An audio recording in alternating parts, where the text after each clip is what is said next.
আসসালামু আলাইকুম। আজকে আমি আপনাদের সাথে এই সময়ের খুবই জনপ্রিয় একটা হাতার ডিজাইন তৈরির নিয়ম শেয়ার করব। আপনারা খুব অল্প কাপড় দিয়ে এই সুন্দর ডিজাইনের হাতাটি বানিয়ে নিতে পারেন।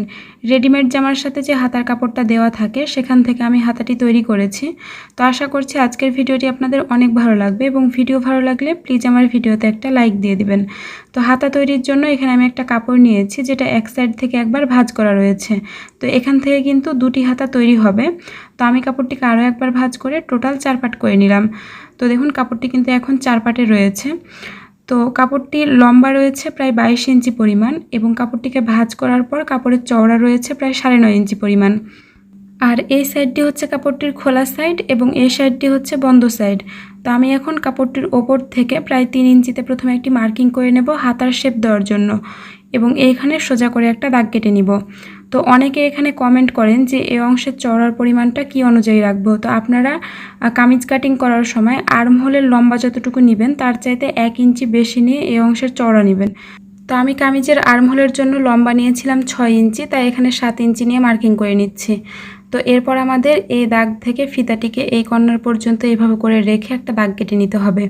তো আমি সবচেয়ে সহজভাবে আপনাদেরকে হাতাটা কাটিং করে দেখাচ্ছি।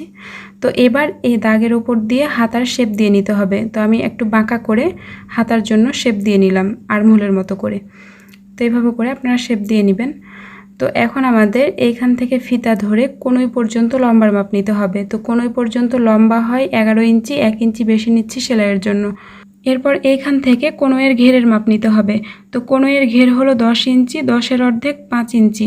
আরও 1 ইঞ্চি নিচ্ছি এক্সট্রা সেলাইয়ের জন্য এবং আরও হাফ ইঞ্চি বাড়িয়ে নিচ্ছি ডিজাইনটা করার জন্য, কিছুটা কাপড় লুজ রাখতে হবে এজন্য, অর্থাৎ 6.5 ইঞ্চিতে মার্কিং করে নিচ্ছি। তো এরপর আমাদের কোনোয়ের দাগটিকে আর্মহোলের দাগের সাথে এইভাবে করে মিলিয়ে দিতে হবে। এরপর এইখান থেকে কোনোয়ের নিচের অংশের লম্বার মাপটা নিতে হবে। তো কোনোই থেকে নিচের অংশের জন্য লম্বা নিব প্রায় 8.5 ইঞ্চি পরিমাণ, 1 ইঞ্চি বেশি নিচ্ছি এক্সট্রা সেলাইয়ের জন্য, অর্থাৎ 9.5 ইঞ্চিতে মার্কিং করে সেখানে সোজা করে একটা দাগ কেটে নিচ্ছি। আপনারা আপনাদের লম্বা অনুযায়ী মার্কিং করে নেবেন। তো এরপর আমাদের কোনাকুনিভাবে দাগটিকে এইভাবে করে মিলিয়ে দিতে হবে। তো নিচের অংশের কাপড়টির যেন কোনা বের হয়ে না থাকে এজন্য এইভাবে করে কিছুটা অংশ রাউন্ড করে নিতে হবে। এবার এই দাগ অনুযায়ী কাপড়টিকে কেটে নিলে দুটি হাতা আলাদা হয়ে যাবে। যারা এখনও আমার চ্যানেলটিকে সাবস্ক্রাইব করেননি তারা প্লিজ আমার চ্যানেলটিকে সাবস্ক্রাইব করে পাশে আসা বেল আইকনে অল ক্লিক করে দেবেন পরবর্তী ভিডিওর নোটিফিকেশান পাওয়ার জন্য। আর যারা অলরেডি সাবস্ক্রাইব করে রেখেছেন তাদেরকে আমার তরফ থেকে অসংখ্য ধন্যবাদ। তো কোনোয়ের অংশটি যেন সেলাই করার সময় চিনতে সুবিধা হয় এজন্য আমরা কিছুটা কাপড় কেটে নিলাম। তো একইভাবে নিচের অংশটিও কাটিং করে নিতে হবে। এবার আমি হাতার তালপাটের অংশটি কাটিং করব। এজন্য হাতার কাপড়টিকে প্রথমে মেলে নিতে হবে এবং মিডিল পয়েন্টে একটা মার্কিং করতে হবে। আর আমরা কিন্তু একই সাথে দুটি হাতার তালপাট কাটিং করব। এজন্য মিডিল পয়েন্ট থেকে এক সাইড পর্যন্ত চওড়ার মাপটা মেপে নিয়ে তারপরে মিডিল পয়েন্টে আরও একটা মার্কিং করতে হবে এবং এখান থেকে 1.25 ইঞ্চিতে একটা মার্কিং করতে হবে এবং মিডিলের এই দাগটিকে দুই দিকে কিছুটা বোট শেপে মিলিয়ে দিতে হবে। তো আমি ঠিক যেভাবে ড্রয়িং করছি আপনারা একইভাবে ড্রয়িং করে তারপরে এই অংশটি কাটিং করে নেবেন। তো দেখুন আমাদের কিন্তু দুটি হাতার তালপাট একই সাথে কাটিং করা কমপ্লিট হয়ে গিয়েছে। তো আপনারা এইভাবে করে খুব সহজে হাতার কাপড়টি কাটিং করে নিতে পারেন। এখন আমি আপনাদেরকে হাতাটি সেলাই করে দেখাবো। তো সেলাই করার জন্য প্রথমে আমাদের মুহুরির অংশের কাপড়টিকে উল্টো সাইডে খুব অল্প করে ভাঁজ করে তারপরে সেলাই করে নিতে হবে। তো দেখুন আমি কিন্তু কাপড়টিকে খুব অল্প করে উল্টো সাইডে ভাঁজ করে তারপরে সেলাই করে নিচ্ছি এবং এইভাবে করে পুরো কাপড়টিকে সেলাই করে নিতে হবে।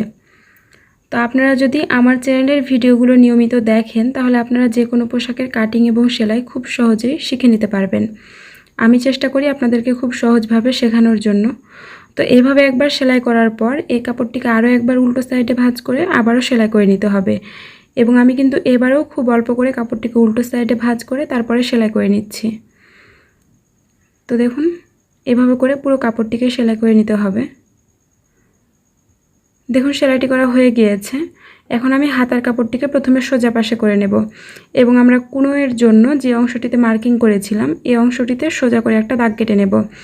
তো দেখুন আমি কিন্তু ঠিক কোনোয়ের এখানে সোজা করে স্কেল দিয়ে দাগ কেটে নিচ্ছি।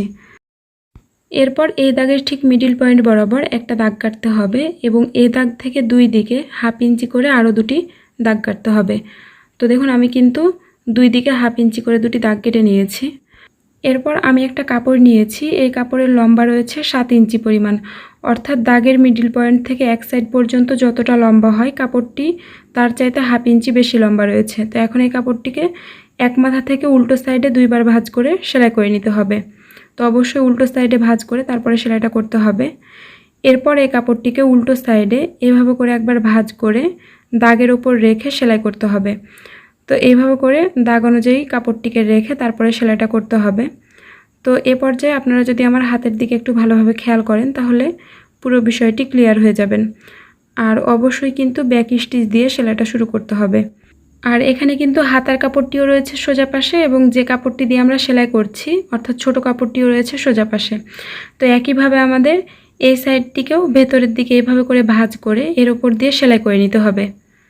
হাতার এই ডিজাইনটি তৈরি করা খুবই সহজ। আপনারা যদি ভিডিওটি না টেনে পুরোটাই মনোযোগ দিয়ে দেখেন তাহলে আশা করি আপনারা নিজেরাও কিন্তু এ ধরনের ডিজাইনার হাতা খুব ইজিলি বানিয়ে নিতে পারবেন। তো দেখুন সেলাইটি করা হয়ে গিয়েছে। তো এরপর আমি একইভাবে আরও একটি কাপড় নিয়ে নিয়েছি। তো এই কাপড়টিকেও কিন্তু আগের কাপড়ের মতো করে ভাঁজ করে সেলাই করতে হবে। তো আমি আবারও যে কোনো এক সাইড দুইবার উল্টো সাইডে ভাঁজ করে সেলাই করে নিচ্ছি। তো এবার কাপড়টিকে এই পাশ থেকে উল্টো সাইডে এইভাবে করে ভাঁজ করে আবারও দাগের ওপর রেখে সেলাই করে নিতে হবে। অর্থাৎ আমরা একটু আগে কাপড়টিকে যেভাবে সেলাই করেছি একইভাবে কিন্তু এই কাপড়টিকেও সেলাই করে নিচ্ছি। তো অবশ্যই দাগ অনুযায়ী কাপড়টিকে মিলিয়ে রেখে তারপরে সেলাইটা করতে হবে ফিনিশিং ভালো পাওয়ার জন্য। তো দেখুন সেলাইটি করা হয়ে গেল। একইভাবে আমি কাপড়ের খোলা সাইডটিকে অর্থাৎ এই সাইডটিকেও এভাবে করে ভাঁজ করে সেলাই করে নেব। তো এটা আমি অফ ক্যামেরায় করে নিয়েছি। তো এখন আমি একটা চিকন ডরি নিয়েছি যেটা লম্বা রয়েছে 13 ইঞ্চি পরিমাণ। এখন এই ডরির মাথায় একটা পিন আটকিয়ে ডরিটিকে এই যে এখান দিয়ে ভেতরের দিকে করে নিতে হবে। তো চিকন ডরি কিভাবে তৈরি করতে হয় সেই ভিডিওর লিঙ্ক আমি এই ভিডিওর শেষে এন্ড স্ক্রিনে দিয়ে রাখবো, আপনারা সেখান থেকে ডরি তৈরির ভিডিওটি দেখে নেবেন। তো এখন এই সাইডটিকে এভাবে করে সেলাই করে আটকে নিতে হবে। তো এরপর আমি ডরির খোলা সাইডে একটা লটকন তৈরি করব। এর জন্য 3 ইঞ্চি পরিমাণ লম্বা এবং 3 ইঞ্চি পরিমাণ চওড়া একটা কাপড় নিয়েছি। এখন এই কাপড়টিকে ডরির মাথায় এভাবে করে রেখে সেলাই করে নিতে হবে। তো অবশ্যই কিন্তু কাপড়টিকে উল্টো সাইডে ভাঁজ করে তারপরে সেলাইটা করতে হবে, অর্থাৎ কাপড়টিকে উল্টো সাইডে রেখে সেলাই করতে হবে। তো এরপর আপনারা আপনাদের পছন্দ মতো লটকনের লম্বার পরিমাণটা রেখে বাকি অংশটুকু কেটে ফেলবেন। তো একইভাবে কিন্তু এই পাশে আরও একটা ডরি অ্যাটাচ করতে হবে। তো আমি আবারও ডরির মাথায় একটা পিন আটকিয়ে ডরিটিকে কাপড়ের ভেতরে করে নিচ্ছি। তো আমি চেষ্টা করেছি খুব সহজভাবে আপনাদেরকে হাতার এই ডিজাইনটা তৈরি করে দেখানোর জন্য। তাই আমার ভিডিওটি যদি আপনাদের ভালো লেগে থাকে তাহলে প্লিজ আমার ভিডিওতে একটা লাইক দিয়ে দিবেন। তো দেখুন আমি কিন্তু একইভাবে এই দিক থেকেও সেলাইটি করে নিলাম। তো আমরা আগের লটকনটি যেভাবে তৈরি করেছি একইভাবে অফ ক্যামেরায় আরও একটি লটকন এই সাইডে তৈরি করে নিয়েছি। এখন হাতার কাপড়টিকে উল্টো সাইডে এভাবে করে একবার ভাঁজ করে হাতার মুহুরি থেকে ওপর পর্যন্ত সেলাই করে নিতে হবে। তো আশা করি আপনাদের এই ভিডিওটা বুঝতে কোনো প্রবলেম হয়নি। তারপরে যদি কোনো প্রবলেম হয়ে থাকে তাহলে আমাকে কমেন্ট করে জানাবেন। তো দেখুন সেলাইটি করা হয়ে গিয়েছে। এখন আমি হাতার কাপড়টিকে সোজা পাশে করে নেব। তো এরপর আপনারা আপনাদের কনুইয়ের ফিটিং মাপ অনুযায়ী ডরিটিকে এভাবে করে আটকে নিতে পারেন। তো দেখুন কত সহজভাবে হাতাটি তৈরি করা কমপ্লিট হয়ে গেল। আশা করি ভিডিওটি ভালো লেগেছে। ভালো লাগলে একটা লাইক দেবেন। সবাই ভালো থাকবেন। আসসালামু আলাইকুম।